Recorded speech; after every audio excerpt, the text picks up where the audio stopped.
something? Sounds good to me, man. Awesome. Okay, well. You want to set your timer? Yeah. Little stopwatch. It's a lot of hoops to jump through to get going. Want to make sure we're good. Say, on today's episode of Bro, we should start a podcast. So we're going right here. Cool, man. Hey guys, we are on the Blue Collar Future podcast, and we have Jessie Demler with us. Slim guys? Brick. Yep, in the flesh. In the flesh. We've been trying to get this going for a while. I wanted to bring Jessie on specifically because he was doing a video series there for a while. Take care of your shit, Yes, sir. and it'll take care of you. Yep. Yeah. Yeah. I mean, that's the basis of it. You know, we don't see a lot of that in construction. You know, everybody's just raw dogging energy drinks. Jaden. Oh, my goodness. Red Bulls are too good. Yeah, you teed that one up. I'm sorry. I know. I was about to go get a Red Bull, and he gave me crap for it. So, yeah, dude, that's what we'll talk about on this podcast. You know, I want to go over a little bit of World of Concrete, though. Yeah, let's get into it. Dude, I wish I was there. You Dude, know, fun. it didn't work out quite. You know, I didn't try very hard to get down there. I'm probably planning on going next year. Okay. But yeah. And yeah, if you do, hit me up because we'll get you free tickets. You know, Awesome. anybody with a Masonry Contractors Association number can get free tickets, and it's no difference whether we bring 100 people or I bring myself. So Really? don't pay for the ticket. Yeah. Oh, my goodness. Awesome. Yeah. Well, I guess we'll start with on this take care of your shit and the World of Concrete. You got a exoskeleton. Yeah, man. If I had known better, I could have brought it, but I don't know what I could have done with it. That's all right. Yeah, Fracco and Mawashi, actually, you know, Fracco reached out to me and were like, hey, originally they were like, hey, we want to bring you guys up here to Canada because they're from Montreal. And then like 3 days later, Vera messaged me. She goes, hey, actually, Julie, the CEO, she's like, she wants to give you one, like just in trade for some content, really. But after last year we were down there, I took a video of Anthony showing it to me, and this video blew up and got several million views. And they were all like, hey, what's going on? You know, why are my friends sending me a video from TikTok? And then we just started this relationship, and they've been great to me. Like, everybody involved in both those companies is awesome. Yeah. So Yeah, it's way cool. I mean, I get on the kind of the path that like construction work isn't that hard, like unless you're making it hard for you. Sure. But something like that isn't, I think it'll help preserve you, but also it's just going to make your job easier. So Yeah. the fact that stuff like that is coming out right now is crazy. Yeah, it's cool. I mean, you've got, like, I mean, I might be biased because of the relationship, but compared to, like, you've got Hilti that's got the crane up, like, Yeah. you've seen with the cameras and the drills. Yep. But the exoskeleton's awesome, and like you said, construction's not hard unless you make it hard, but there's hard stuff to do, right? Whether it's concrete masonry, like we were laying 12-inch block in the snow, they're heavy. Like, I don't care. And the ego is a young man's game. So something like that can move that pressure off my lower back and, you know, redistribute it to whether it's my legs, stuff like that, away from these joints that are going to fatigue fast and wear me out by the time, you know, I might make it to 40. Yeah. Well, so one thing I wonder is if you may be a little more, I mean, I don't, it's hard to say because you'll take less stress off you, but also your body won't be used to the work either. So it's like I wonder how much is going to like take away from strength you get and Sure. And I don't know. With the exoskeleton, see, it's not there's no added strength. Like, it's not the Iron Man suit or Elysium. It's not lifting it for you. It's just more of moving those things away from your problem parts of our body because, you know, we're not exactly optimal in that regard. But to your point, I think you should still go to the gym and, you know, work on your core and your back and things like that. Yeah, I know it's something that completely gets missed. I mean, when I started working out was about 6 or 7 years ago, and dude, everybody was like, "You're not gonna be able to do it. You're gonna break yourself." And like I get where they're coming from, and I get the whole. I mean, I get this. I mean, it's a stigma, you know. Construction's hard on you. It's gonna break you down. Yeah. And I just didn't see it though, and I was like, "There's no way that's true. There's no way." I mean, at the gym, you're building yourself up to get stronger. Yeah, you're making your job easier. To make your job easier. Yeah. Yeah. So, what did you get started on that little video series then? For the take care of your shit. Yeah, yeah. I just got started because I was tired of that same old, you know, same old rhetoric of like all construction does is break down your body, and when it's like you and I both know that that's not the only reason that men's bodies break down. It's because our diet is cigarettes and Zins and Maverick stops and all that stuff, and you're not. No one's in the gym taking care of it because if you go to the gym after work, you didn't work hard enough. But yeah, I know. I made a video the other day poking fun at that. Like, my brother commented on it. If you have energy to go to the gym, you ain't working hard enough. Like, playing on that thing because it's the same. Yeah. It's always like if you ain't working hard enough. But it's like, no, I mean, if you go to the gym, you actually get better energy. Like you get more energy after, and you're taking care of yourself, protecting your body. I mean, it's not a complete like lifesaver in a lot of cases, but it can be in quite a few. Yeah, 100%. Like it's not foolproof, but and depending on how hard you're going in the gym or like whether you're doing things proper, and that comes with nutrition, stuff like that, and you can hurt yourself along the way, but you more likely to hurt yourself if like I had stayed. I graduated high school at 145 pounds, and it would always make me mad that I couldn't lift scaffolds up onto the jacks, right? Because I couldn't. My shoulders were. I'm not gonna say their shit, but yeah, shit. Well, but yeah, and it would just make. So I was like, okay, I got to get in the gym so I can figure this out. And then you like, oh, that's easier on my body, and then so on and so forth. Like if you're don't have the body to perform what you've got going on, then it's gonna be harder for you and more chance of getting hurt, more chance of everything else. What's interesting is people would go into that situation saying that they just can't because their body's not built for it. Yeah. Even though you can like build in response to that. I mean, your body will build to whatever like stress you put towards it. Sure. Yeah. So it's always interesting to see people's reasoning, Yeah. And I guess along those lines, you're working with a fitness coach and nutritionist, right? Yeah, Dane Anderson. He's from up in Logan. Yeah. He's awesome. How's that been going? Good, man. I've probably been letting him down because I'm still working on eating better. But no, he's incredible, dude. He's so smart and so helpful. And like any question, any time of day that I can ask him, he's there for me and he's getting me right. Yeah. So. Yeah. I mean, that's a huge part. I mean, for me, the part that I've never had on is the nutrition. And I have never overeaten. Most of the time I'm under eating. Same. And yeah, same. It's like I got to a point where I was working out and I got so sick of fast food and gas station, and it just made me sick. Like even the smell, and I just wouldn't eat anything. Yeah. And it's like I wouldn't bring lunch because I was against like bringing a sandwich or something, which I've been doing now, and it's fine. I actually enjoy it, but having somebody there to help you figure out what you can do. Yeah, and it's like he's got the knowledge and everything else, but it's also that accountability of like, hey, if I don't do this, Dane's going to be on my ass, right? And he's a big, scary dude. So well, I guess as long as they do get on you for it. Yeah, and and then you also have you're putting money into it, so you have something that's got your skin in the game. So if you're paying for it, you might as well. Yeah. Follow the line. Well, I mean, nowadays with all the coaching programs and groups there are, like, people will just join them and not do anything. I mean, they'll just join in and they won't like put the work into network or like do what the person tells them to, whether it's a fitness or a life coach or whatever. And I don't know. You got to have enough skin in the game that you're held accountable, but not like enough that you can just write it off and just keep paying for it. Cause I think a lot of people get to that and they're like, yeah, I'm paying for this and I'm still not getting anywhere. Yeah. Well, that's why, Vasa and EOS and everything else, that's why it's $5-10, right? Like they're not banking on every member showing up every day. Yeah. That's why it's so cheap for everybody that does show up every day, is because they know, oh, that's not enough skin in the game. They're just going to pay it. And then our stuff's not getting more out. Yeah. I mean, I had a EOS fitness gym membership for like 6 months and I didn't go at all because I had a home gym because I was going and got a home gym set up and I never went back. And I had it for like 6 or 7, maybe even longer. And I kept paying for it. I mean, at least that was only like $30.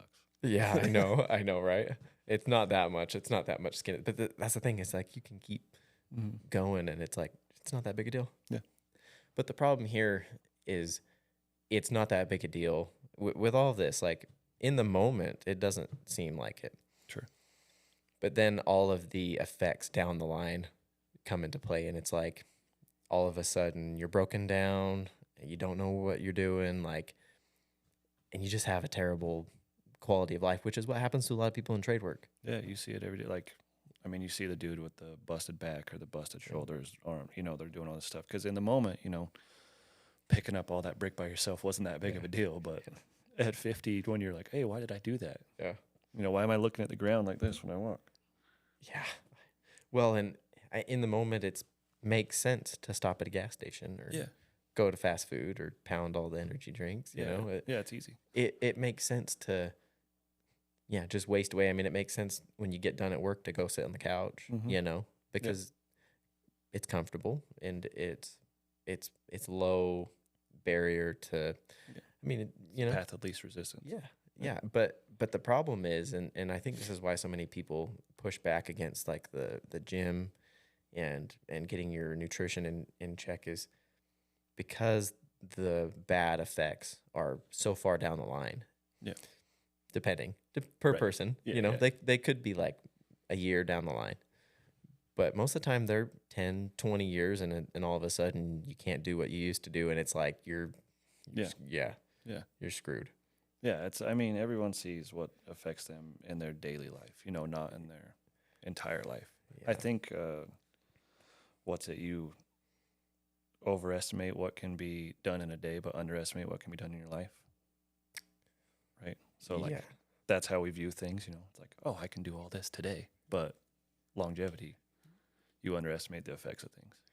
No, I like that. I like that quite a bit. And, you know, I'm on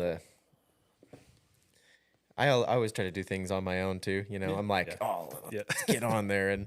And right now I'm not feeling the effects, but I do think about it in the moment. It's like, sometimes I don't really think that's the greatest, you know, but at the same time, I almost wonder because I'm also taking care of myself and being focused on that outside of it. It's like, I think there's give and take. Yeah, you know? there is a little bit of a give and take. It's good to realize that there's people there to help you too. Yeah. You know, like I do the same thing. I'm like, I can get this done in this amount of time, but like if I let him do it, you know. Yeah, I can be over there doing that stuff. That's been so hard for me because for so long, and I think this is good to have this mindset, but for so long, I was like, okay, I'm going to do all this. Like, I got to do all this on my own. And I got to figure this out. I got to be like the best I can, do this as fast as I can. But like, that doesn't help you build up other people on your team. Right. It may help you get really good. Yeah. Which is like, I got fairly good. I mean, I don't want to like toot my own horn, but like I got good like at things by doing that. But also I didn't figure out how to work with people. Right. And then, you know, that's something I'm still working through, like being able to make use of people's skills rather than being like, oh yeah, I can do this on my own. Yeah. Well, and there's something to say about like it's easier to pour from a full cup, right? So if you have all that on your side, it's easier for you to teach people. But as time goes on, you got to learn how to delegate or you're just going to get beat up. Oh, yeah. And get beat up is right. Yeah. You see a lot of people like that. And I don't want to turn out like that. No. Like, yeah. I mean, I see people not necessarily close to me. It's more like other companies. Like I'll see some older guys that are just like out there doing stuff on their own. And I'm just like, man, like you just got to get some employees and stuff and figure this out. Like, yeah, there's a couple, like one in particular, older Mason that, I mean, I've known him my whole life. He's another contractor and he's that way. I mean, he's got 6 kids that are all over 6 foot. Like 3 of them played football. They're big boys, you know, like and it's a hardworking family and he's a hardworking man and he's built a good life for himself, but you can tell it's taking a toll on his body because he's that way. He's like, oh, I'll go out by myself. I'll pour concrete by myself, you know. And you're like, dude, you've got a workhorse in the stable, like. Yeah, but, dude, it's I don't know, it's a blessing and a curse, I think. I think a lot of tradesmen have it, which, you know, if you look at it like from one perspective, yeah, it's good because they take pride in their work and 100%. They're very passionate about it. Yeah. And I think at one point you need that, but then it's hard to disconnect there. And yeah, I'm running into it myself. Like. It builds a good foundation, but it doesn't build a skyscraper, you know? Yeah. So you're a 4th generation stonemason, right? Mason in general, yeah. Mason. Yeah, so we do brick, block, stone, all of it. And great grandpa, residential, commercial combination. My great grandpa, when the war ended, came back home and became a mason, went to work. I believe he worked on Mountain Crest up there in Cache Valley. That's where he got things going. And then grandpa had his own business. Dad wanted to kind of go out on his own, started on his own, and he's big commercial. Like, he's the biggest contractor up in our area up there in Logan. And now I'm trying to get him retired, so we'll see about that. Yeah. Yeah. Yeah. Well, so I was talking to Taniela about this because he posted something. He was saying that you guys are booked out till 2026. That's crazy. Yeah. It's so crazy to me being in mainly residential. We're mainly in residential, but it's crazy you can be booked out that far on work. Yeah, and I mean, we're fortunate, right? It's two really big jobs up at the University, Utah State's campus with the institute and the dorms as well as other stuff. But that's just a testament to my dad. Like, my dad was the way you're describing. Like, he's like, I'm going to get in and just build shit, you know? And he put his time in, so he deserves everything he's got now. But his name's known, and people will call and be like, hey, like, if we're going to trust anybody, it's you. And that's produced what we're at now. Yeah. And so it's, you get those jobs of like, hey, this job's a year, that job's a year. You've got jobs that are 3 to 6 months, things like that. And now we're booked out that far, which is wild. Cause like, I remember a time when I was younger, it was like, if you had work for 6 to 8 months, that was freaking cool. Yeah. And now he's 24 months plus still bidding more work. Really? Yeah. Like past 2026? Yeah. He's still getting invites and stuff. And it's just, gosh. Yeah. The man does not quit. Well, so at that point, how do you guys decide when you're hiring more people to try to do more things? Mm-hmm. So you're like, how do you decide, you guys decide, okay, we need another crew so we can start taking on more projects? Like, sure. Yeah. So like right now we've got 3 projects running, whether it's the ER addition at the hospital, the Montpelier Temple, and the electric vehicle research building. And, my crew up at the temple, there's only 5 of us. It's a small job, it's just laying brick at this point because we got all the block done. And that EVR is 8-inch block, 12-inch block, bigger job, and they've got 14 guys. And then the hospital has the rest. And I think we have 23 total right now, maybe 24. But it's just, I think it's supply and demand, Dad looks at it and he's like, hey, we got to figure this out. And then you've got the kids they've been around long enough and like they've done their part to earn the next step, whether it's because everybody starts as a laborer or a hod tender and works their way. And once you're like, I'm not the type to sit and say, hey, you have to get shit on for 2 years before you can become a mason. It's like, if you show up, and like do the part and learn everything you needed to learn, I'm cool. Like, get a trial, dude. Hop in here and help me when you have your free time and then work that way up. So, and I think that's probably the factor as time goes on. You see those kids, like, as they want to move up, you obviously need to fill their spot and get them trained. And then, kind of snowball effect. That being said, I think if any journeyman mason showed up, my dad wouldn't turn them down. Yeah. Just because we're few and far between at this point. Yeah. Yeah, I can imagine so. I mean, bricklaying and concrete and a lot of these types of trades, a lot of people don't want to do. Yeah. And I mean, there's that other side of the coin too, is IMS is based here in Salt Lake and they're doing $70 million a year and have 500, 600 employees and they're all masons, or hod tenders or whatever it may be. So they're out there and, there's kids that DM me and want to come to work and like they're out there. Yeah. It's not as simple like, oh, kids these days don't want to work. No. People don't want to teach. It's not this simple cut and dry thing, but yeah, you're right. Still, there's a lot of it. I don't think. Yeah, well, I find myself thinking that too sometimes and falling into that because it's so pushed.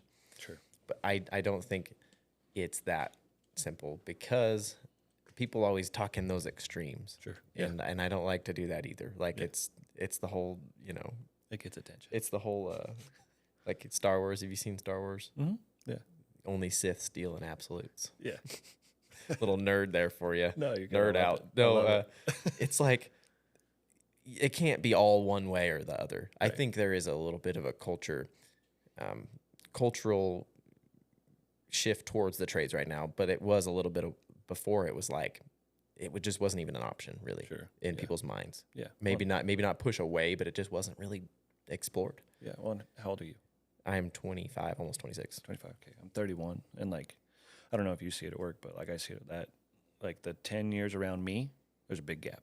Because like we were always told, go to college. That's the only way to be successful. Yeah.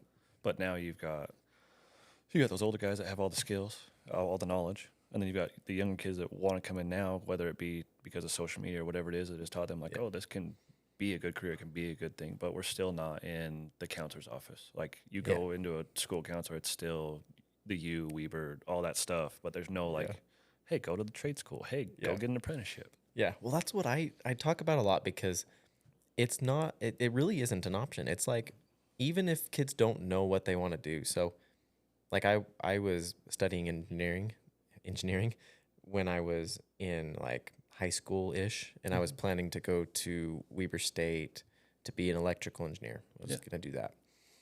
So I had a little bit of a path, but there's kids that don't have a path, and it's still like, okay, just go. Yeah. And I'm like, blows my mind. Like, how could you possibly send kids off to college to pay money to be there? And, oh, yeah, just figure it out when you get them. Yeah. Go take Ancient Aliens or whatever it is. Gosh, just waste your time. That class was fun. I'm not going to lie to you. Yeah, well, so you actually went to college too, right? Mm-hmm. Yeah. So I got my associate's degree done, and I was like, I think as credits go, I was 75% done with a math bachelor's degree. Mm-hmm. And I was going for engineering. And the reason I say that is because I was going to switch to math before I decided I was just going to be done. Sure. And the whole time I was working doing concrete. Yeah. So what were you studying when you were going to school? Business administration and marketing. And I got my associates in business administration and minor in marketing, and about the same spot you're at, like 75% done. And there's a couple experiences with some professors that I was like, I don't need to pay you to do this when I could just go to work, you know? And so after a couple of those experiences and, you know, one that really shook me, I was like, cool, dropped out, took my tuition reimbursement, went to Hawaii for a week and a half, and then told Dad I'm at work. Yeah. So were you working during that time? Yeah. Even since I was 14, 15, I worked summers. And then when I was in college, I'd take my credit and anything during working hours. If I wasn't in class, I was at work. Me too. That's the same here. So, I mean, I can't stress enough how grateful I am to be able to be in that position, because a lot of kids don't. And it's not like a lot of kids have the ability to go join a trade like in the summers and like have a job after. Yeah. That you can go to school and work that with. Yeah, definitely been blessed in that situation. Yeah, and then being able to be so close to it to where I watched, it's part of my life. Yeah. And I mean, especially for you, like fourth generation, I mean, it's big. Yeah. Yeah, so, I mean, I can't go a block in Logan without seeing something someone worked on. Yeah. You know, like whether it's grandpa, great-grandpa, dad, uncle, me, any uncle. Yeah. All that sort of stuff. And you posted on social media not too long ago that you worked on something that your grandpa or great-grandpa did. Yeah, so it's not too far from my house, the Providence Elementary. Great-grandpa worked on it. Grandpa went to it. Grandpa worked on it. Dad went to it. Dad worked on it. And I worked on it. I did not go to it. So I'm the only one that broke that chain because we lived out in Newton. So I went to Lewiston, closer to Napoleon Dynamite. But yeah. But yeah, so all four generations worked on that building at some point, whether it was the original or the addition, which is cool. Yeah. It's cool to see. It's cool to think about. And then on top of that, someone had bought my great-grandpa's house that he built, and they were remodeling it, so they're moving some windows around and stuff, and they're like, hey, we can't call anybody else. You got to come do this, which was a really cool experience to go, like, take brick that he had laid himself, clean them up, lay them back into these windows, and fill that in, and, left that little timestamp that I've shown you. Yeah. Stuff like that's cool. Or, like, I've worked on some chimneys he's done, things like that, and he passed away before I was born, but it's cool to meet him that way. Yeah. Yeah, no, it's super cool. You can see... I think what you were saying in your post is you can meet them and see what they were like through their work. Yeah. Yeah, and he did some damn good work. Yeah. So everything they've said about him's true, He was a good man. I mean, how many different industries can you do that in? Yeah. My dad typed this paper. Yeah. Like, I mean, you can because books last forever. Yeah. That's facetious. Yeah. But Yeah. My dad was president. yeah, My uncle. my daddy owns the lake. Yeah. No, it's super cool.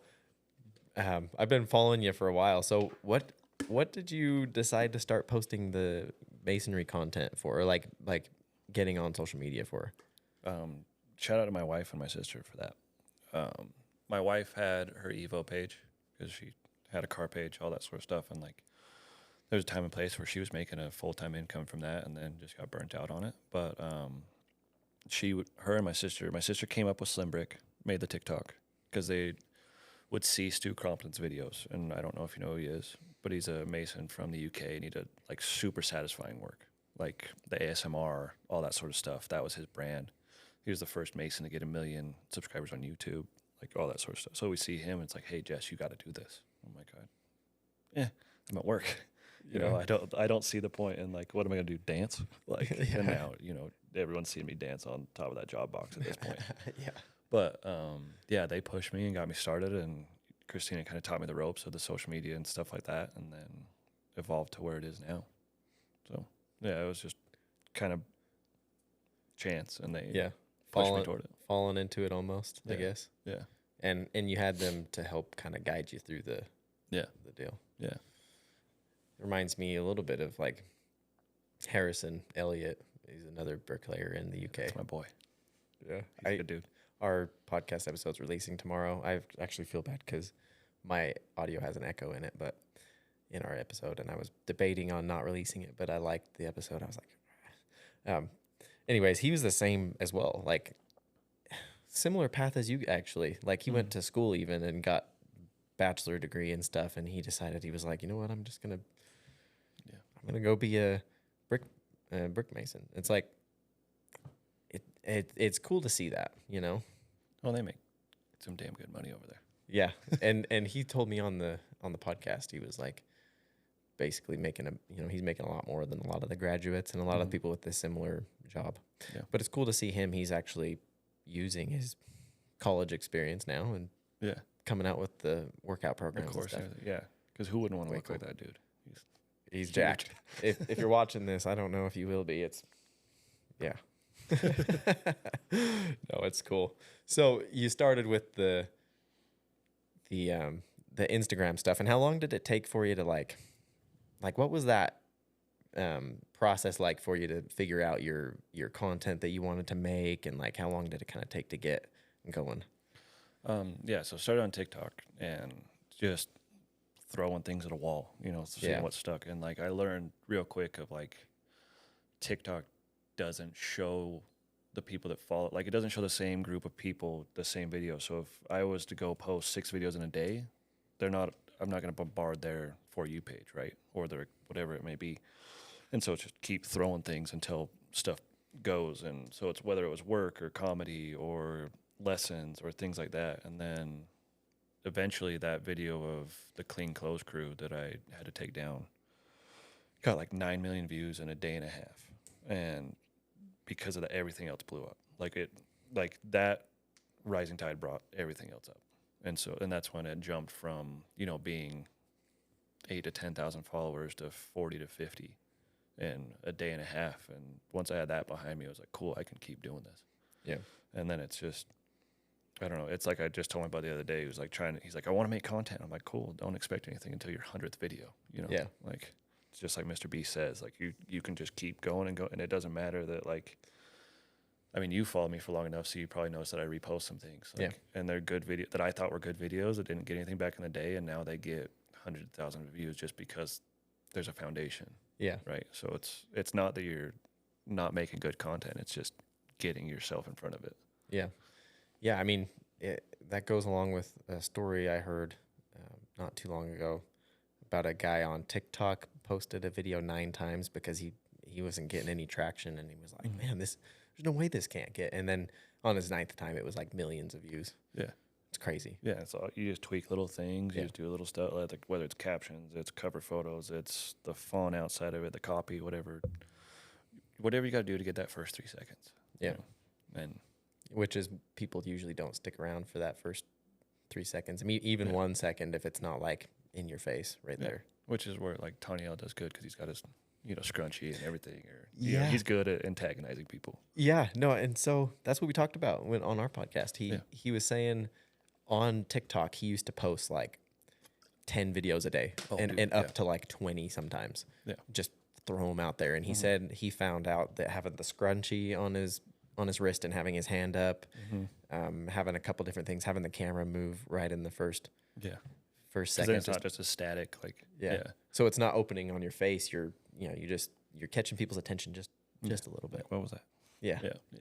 And then the scrunchie, like, the heck? It's something that doesn't really matter, but like the manly man's gonna be like, hey bro, why you got your girl's scrunchie on your arm? But it's Tanya's like, it's mine. I got long hair. Yeah. And then you got that flowing out. So people like, oh yeah, I guess that makes sense. But like, what the frick? What does he still got that for? Yeah. Like just enough to get people's attention. And I've been working on doing content as well, and I've been more focused on just like posting because that's the biggest part of the problem. You got to get over that hump. Yeah. Like a lot of people can't get in front of the video, can't do this. Yeah. People can't get up on the camera. Oh, it's bro, let's see, it's been 2.5, 3 years now. If like at that point you had told me, hey, we're going to put 6 cameras pointed at you, I would have told you to get wrecked. Yeah. But now it's all good. And that's all of my content was faced away from me, whether it was like my work or something else. And then slowly just like, okay, I can do this. Yeah. But it's like you said, most people don't get over that. Yeah. Most people, so I was in a coaching group and one of the things that they have you do is a 30-day video challenge where you got to take a video, talking to the camera, and one day is who are you, and the next day is what do you do. Yeah, there's a lot of people that would start and stop that like multiple times before they finally like get over it, and I've just been following that outline of just getting it out there because it's hard and it's like uncomfortable and like, oh, what are people going to say about that? And everybody thinks that, even if it's like subconsciously. Most of the time, that's the underlying block to wanting to post content online. It's like, what are people going to say? I don't want to look stupid. Yeah. But it's, there's videos too I've seen of guys that like to prove the point of like, hey, no one's paying attention to you. Like then there's like, dude, they'll walk around like busy streets in New York, like filming. And he's just like, hey, see, no one cares. He goes, everybody's in their own world. And that's, there's probably someone that cares and you're going to hear about it in your comments and you've got soft hands and too much time on your hands or whatever it may be. But it's, once you get past that, like remove your ego out of it, you're going to be in a better place. Yeah. That's funny. Somebody posted a video on a concrete page, taking a video of their work, and a bunch of the comments were like, a good finisher wouldn't be taking videos. Yeah. The good finishers aren't taking videos. And I'm like, really? Yeah. You think? Meanwhile, you're commenting during work hours. Yeah. What are you doing? Yeah. You doing waiting? Yeah. Yeah. There's time there. Yeah. It's like, for me, it took a long time for me to get used to actually having my phone and taking videos. And I think the main reason I haven't been focused on making the content is because I've been so focused on creating the videos in the first place. And it's like, I whip my phone out, take a quick video, put it away. Yeah. And people see all these videos and they're probably like, man, he's on his phone all the time. It's like, I'm on it like, at work. And like, especially when we're sitting around waiting for something, waiting for the concrete to set up or whatever. But like during the pour, like I'll whip it out, take a video, put it back. Yeah. They think you produce it right there. Like I know. It's like, it really is like, as long as it takes to take the video, that's about how long it takes to do it. And there's times where it takes away from the job. So it's a little bit like, I feel bad a little bit, but then you get to figure out how you can handle it, I guess.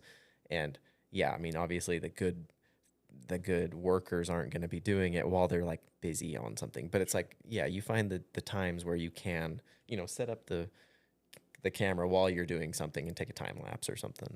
And that's, I see sometimes that people will be like, why do blue collar guys always film the most boring stuff they do at work? Like, because you can't pull your phone out during the other part, or like the simple stuff. It's easier to do that. But it's also like, if you're a good worker and stuff, it's no different than the time it takes someone to pull out and have a smoke. So Exactly. like, And that's more prevalent anyways than the videos. yeah, Like the quick smoke break or whatever. I mean, yeah, that's all over the place. yeah. I can set my phone up in that amount of time. Yeah. Like, Especially like, or if you've got a bunch of people that are super unhealthy and like overweight, I mean, it takes them longer just to do anything. It takes yeah, them longer to get moving in the first place. yeah.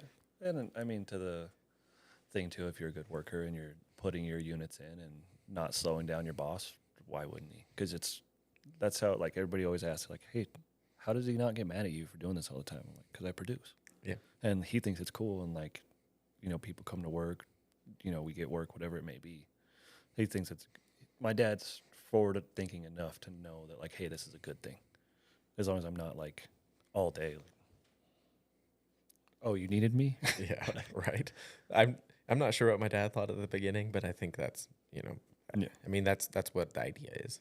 Yeah. So it's like you put in time, you get good at it, and like at some point you got to start showing what it's like, and that's how we're gonna change a little bit of the narrative on what it's like to be in a trade in the first place, because people think it's like gas stations and smoke breaks and all that crap, Yeah. and getting home all beat down and tired, and I have those days too, but it's not really that. It can be a great job.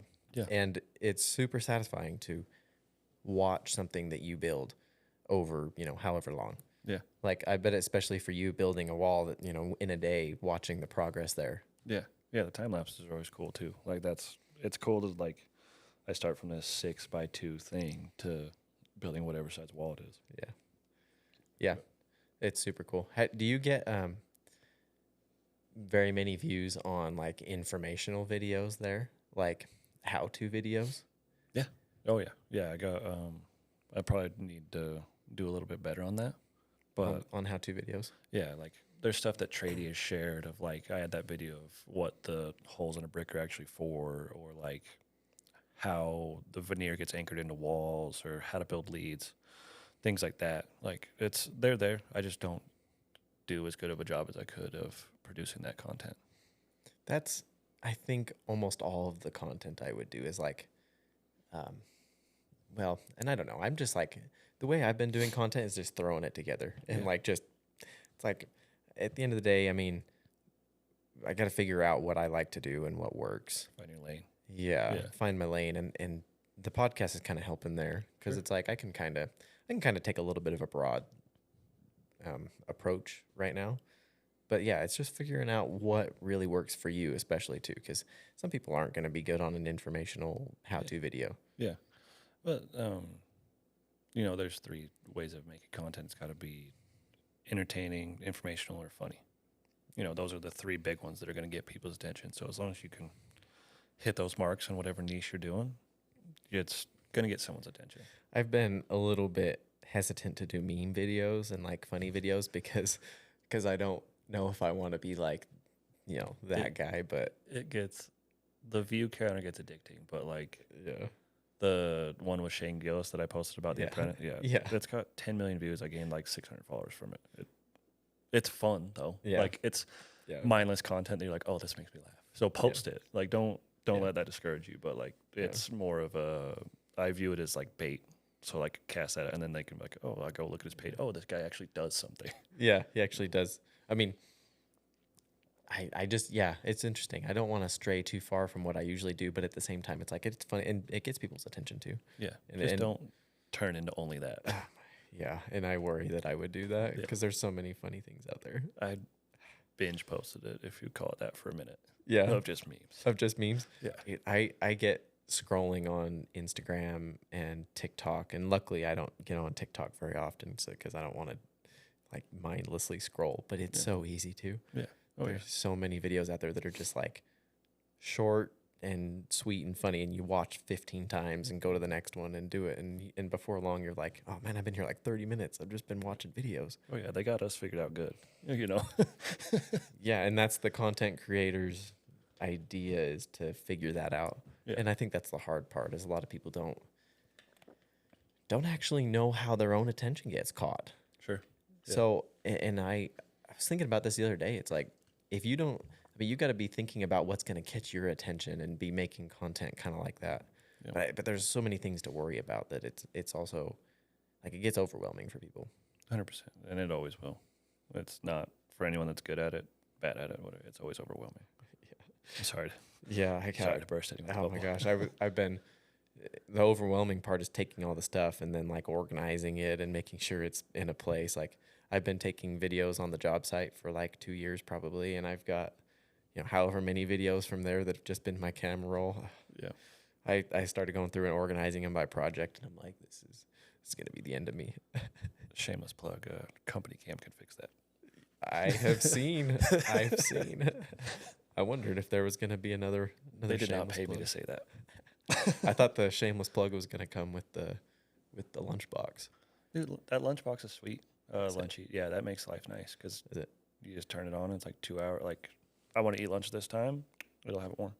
Really? That thing's cool. Yeah. How long have you had it? 3-4 months now. And it's still going? Still Mhm. good? Yeah. I think I saw somebody has one that they've had for a couple of years. Maybe it was Larry- Rough Iron? Yeah, Larry's had one for like 2 years. Yeah. I bought one on Amazon. It wasn't good. Yeah, It lasted like a week. happens. Oh But my I mean, gosh. to that, if you don't want to go spend $200 on a lunchbox, you can always, while the boys are going to Maverick, you can go use the microwave.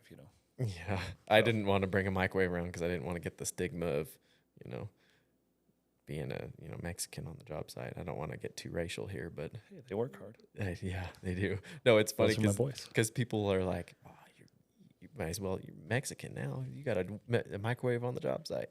Hey, you get invited to the asada. You're on good terms. Yeah, we had a guy come on the job that was working for us for a while that brought like this crazy grill and was grilling us up food on the job. That's dope. One of the guys that worked with us, he's like, "Hey, I'm gonna bring food for you guys." I was like, "All right, whatever." Yeah.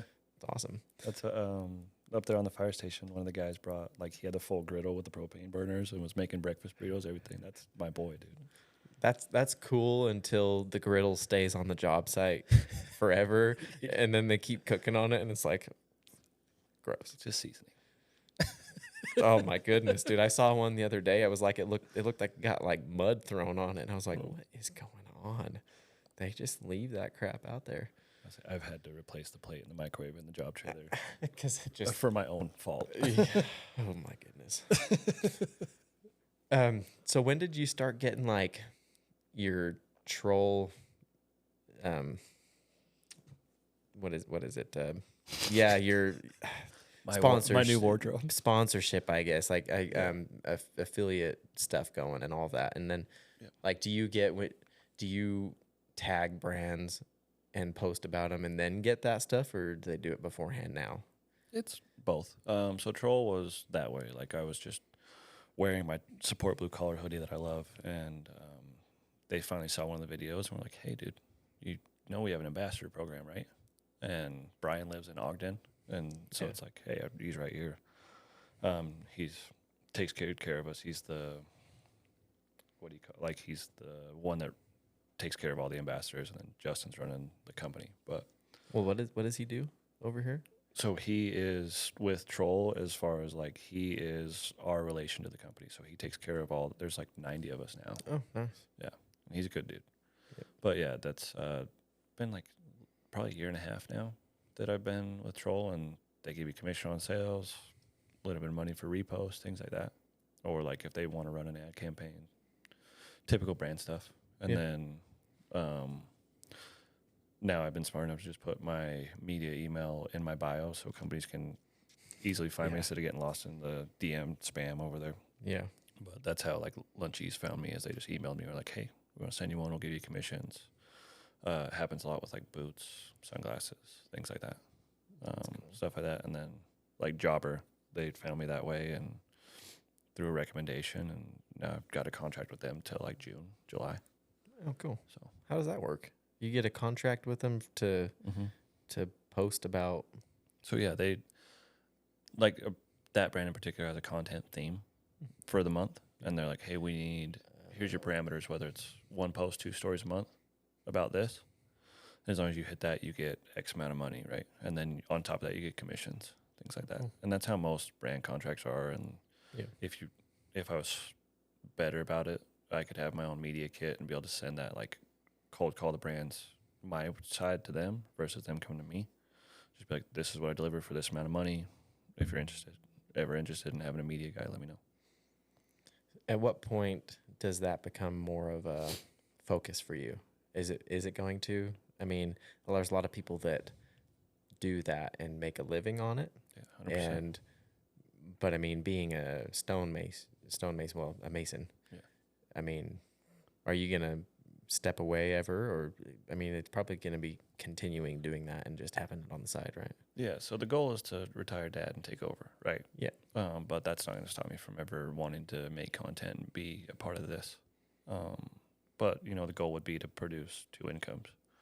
And so it's like, whether it's Facebook ads, because you get the ads on Reels, things like that. There's guys like Larry and Joe, Legend, and all those guys are at one point, you know, making 10 to 30 grand a month just on ads running on their stuff when Facebook was doing the bonuses. And It's crazy. yeah. So like once I saw that, I was like, cool, I need to put my head down, you know? Yeah, get to work on content. Yeah. Or like you see, like Lexi, the electrician, she's incredible. Like that girl's working her butt off and then producing 30-minute videos for YouTube every day. Like goes home and does hours of that, like content creation on top of that. And you see where she is. She's earned her spot. Yeah, I you know? got a ton. She's Yeah. got a huge following there. Yeah. That way. So I guess I kind of got away from the world of concrete a little bit. So what was that like? I mean, you've gone quite a few times. This was only my second time. This is only second time? First time was last year. It looked like it was awesome. I would have liked to have gone. I mean, because there's a bunch of cool stuff that they have there. I mean, I didn't even expect a lot of the things that they got. I mean, the Makita announced a framing nail gun there, and I was like, Yeah, bro. Yeah, at the World of Concrete, I was kind of the outside of World of Concrete, like there's the brick layer competition and the block layer competition, all that stuff over which here. is cool, and you won. Yeah, no, I'm not that fast. No, I won the day one of the quick hitters challenge though. That's pretty Shout out cool. to quick hitters. But they've got that, and then they've got another lot like where Trackzilla was, you know, the big forklift that I was stoked about. That thing was cool. But like that whole lot is all those brands with tools, everything out there, and you can go play with it. Like you can even get on the, you know what they're called better than me. They look like the hovercrafts for concrete. Riding power trowels. Yeah. Riding power trowels. Yeah. You can go get on one of those and go do like a cone course. Yeah. Like that. That's his. And then like every drill is like Diablo's there with their bits and like, hey, drill into this concrete, and like they've just got tons of stuff out there. That's go play with it. Go see what we've got. Come check out every battery powered thing you can imagine. You know. Yeah. That'd be dangerous for me. I get Yeah. a little carried away with battery powered tools. I'm sure they'd make you a deal. I know. I'm working to get sponsored by Makita at this point. Getting all my my goodness. It'd be sweet. It's It'd like be nice. It's like I swear all I'm doing is buying power tools, but they're so nice. They're so helpful to have on the job. Yeah. I guess. Do you guys have any cordless tools that you would use? So like I've got a couple battery powered saws now at this point, or like we've got our battery powered hammer drill. We've got things like that. But for the most part, we're still running steel chop saws with gas. Yeah. Yeah. I was about to say, it doesn't seem like you guys would have very many applications for.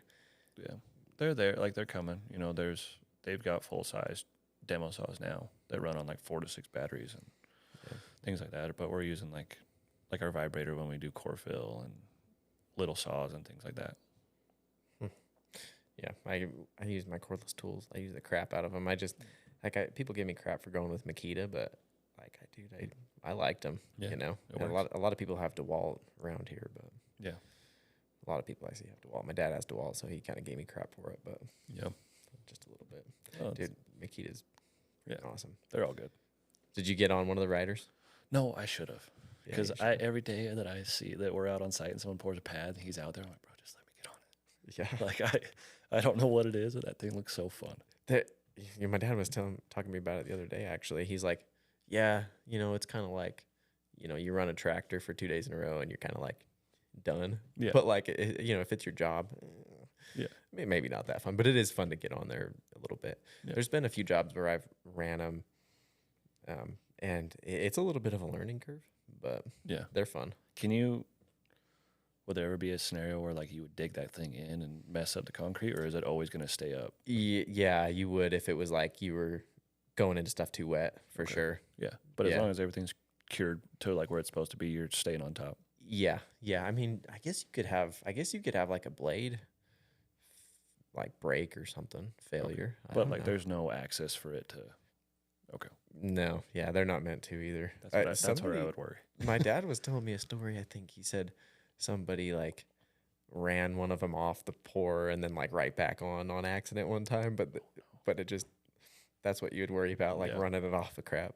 And Yeah. even the walk behind power trials, you see the videos online of people losing control of them. And are most of them have a little flip switch that with the rotation would turn off so it wouldn't get out of control. Okay. But like if you have an older one, they might not. So Yeah, I figured maybe it was like it would be intelligent to have like a jet ski, like if you fall off jet ski, it stops. yeah, Like yeah. if you let go, it should stop. That's basically what it is. It's a little switch that it doesn't really stay very easy sometimes because it's not meant to. Yeah. Because if it spins out of control, it'll flip over. But Sure. I've never done that. But sometimes like that's the thing too is like I'll take videos while I'm power trialing and yeah, I'll have a time where I'm like Just waiting for holding that on day. to that, holding on to it because sometimes like some of the machines we have really fight you quite a bit, and it Sure. depending on like how hard it is, it's a little bit harder to run them. So like I'll be holding on to it, like holding the video real quick, and then I'll like put my phone away and I'm like, oh.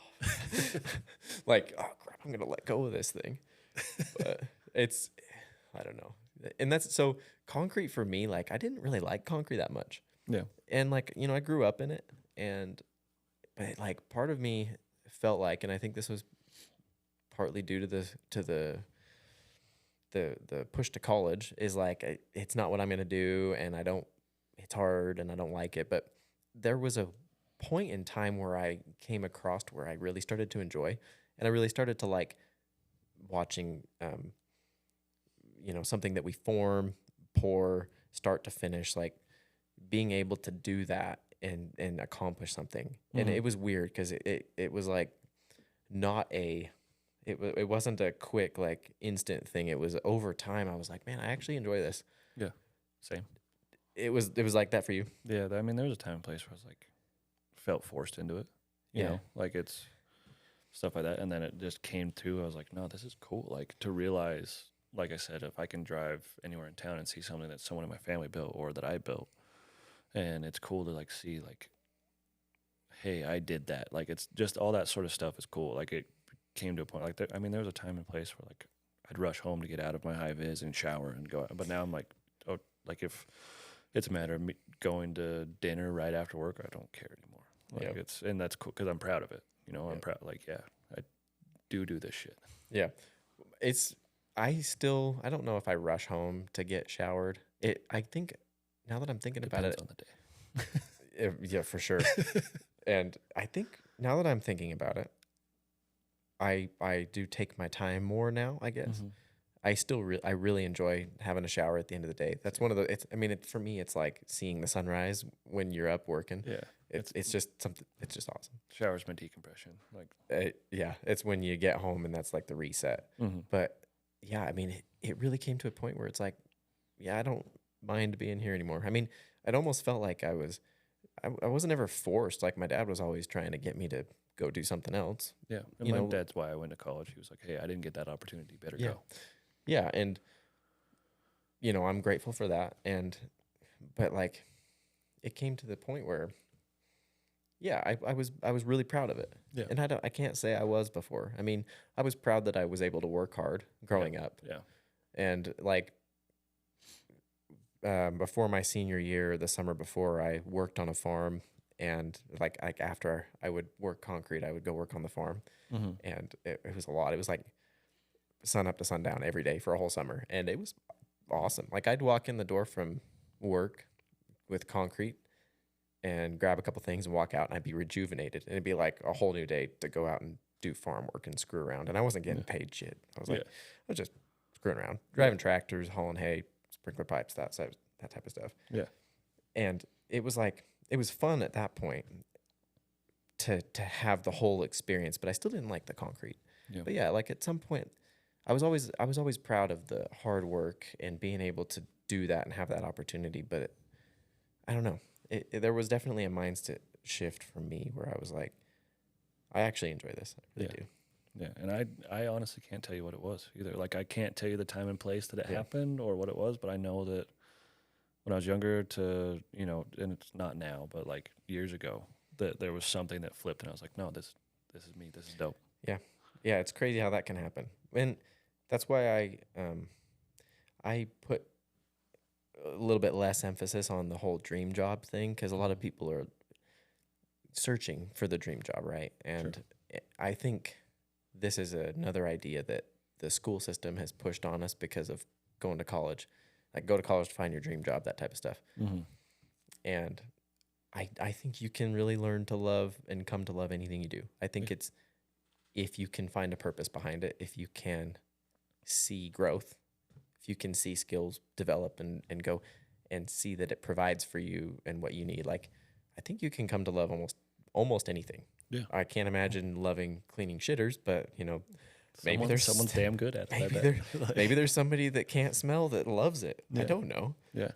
It's the trades are awesome, and I think that there's so many openings for people, and it's so easy to set yourself apart from other people in the trades right now, and especially with all the people that are older. It's like, if you guys are like, if anybody out there is planning on getting into the trades, like, it's a great time right now. Yeah, I love it, dude. I would fully recommend it to anybody interested in it.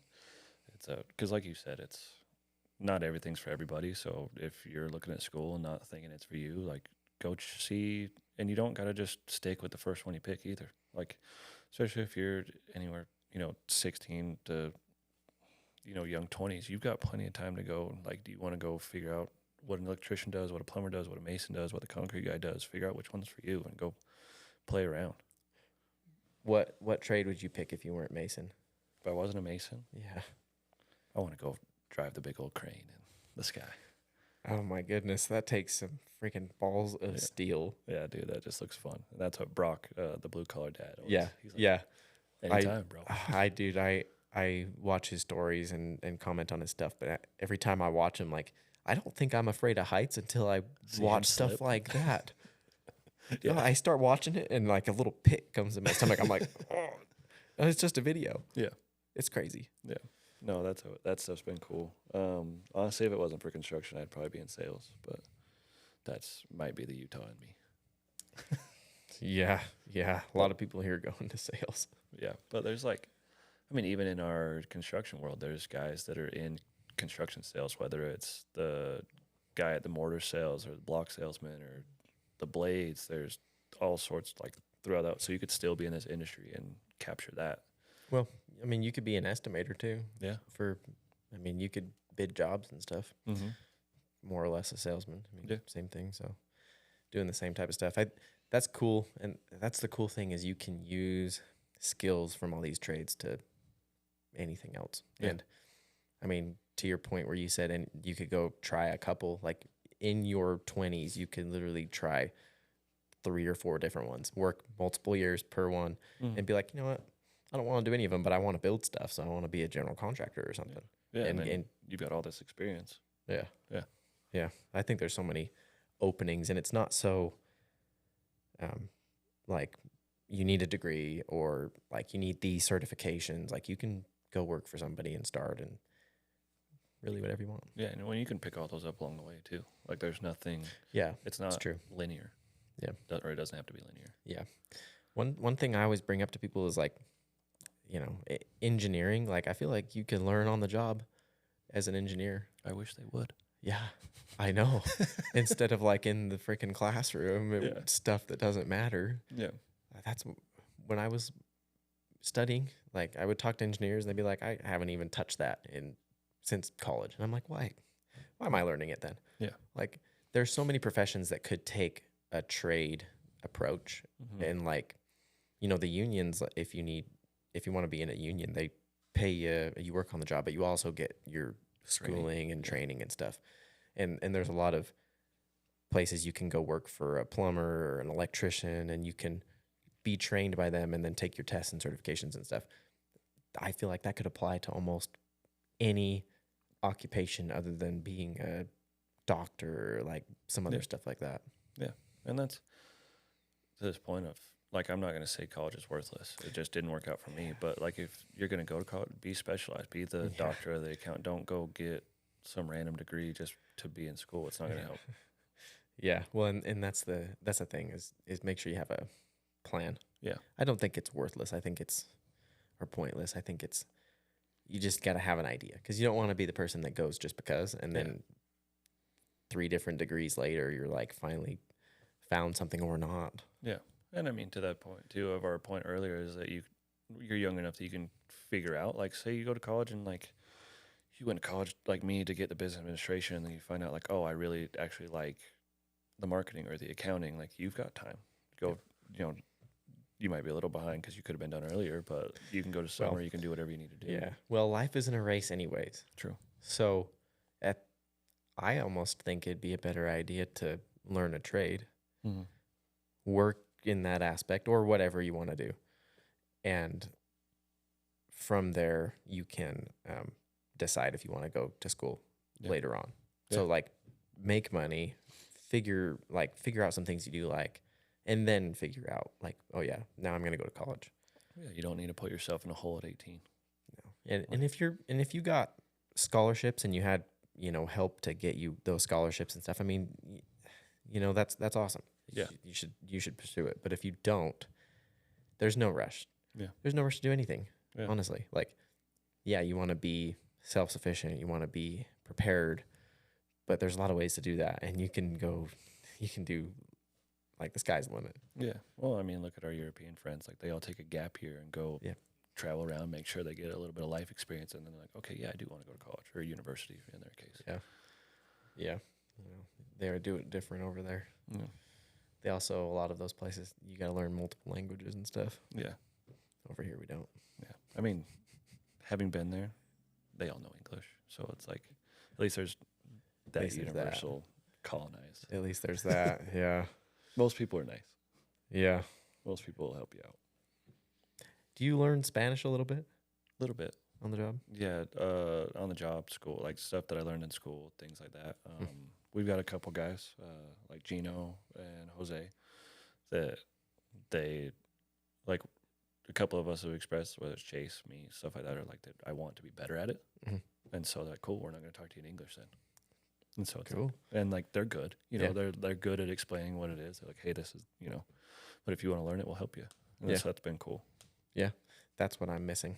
Yeah. Like, I can practice all I want on random people, but at the end of the day, I don't have like the talking to somebody every single day on the job, work type learning. Because I do on my phone every day, but there's only so much you can learn. Yeah. Poco Espanol and Mucho Espanol. Yeah, like that video was good. Yeah, dude, it's how I feel, dude. I go talk to people, and I know a lot of words. I know a lot of grammar. Like, I think my thing says I've learned like 3,000 words, and I can read stuff awesome. But they start talking, and I'm like, dude, calm down. Like, I'll ask them one thing, talk to them, whatever it is, and they'll go on for like 5 minutes straight, and I'm like, what are you trying to say? Yeah. I'm with them for like 5 seconds, and then to them it sounds like you and I right now. Like, yeah, that's the same. When the shoe's on the other foot, they're in the same boat. Yeah, it's crazy. Just, hey, slow down. Like, yeah, I know some English. Slow down. I mean, I feel like a lot of them, if they just talk a little slower, be able to follow along. But I feel like they say so much to like get one point across, and I'm like, I don't even know what you're trying to tell me. Like, holy crap. Dude, go to Amsterdam. They've got every letter of the alphabet in every word.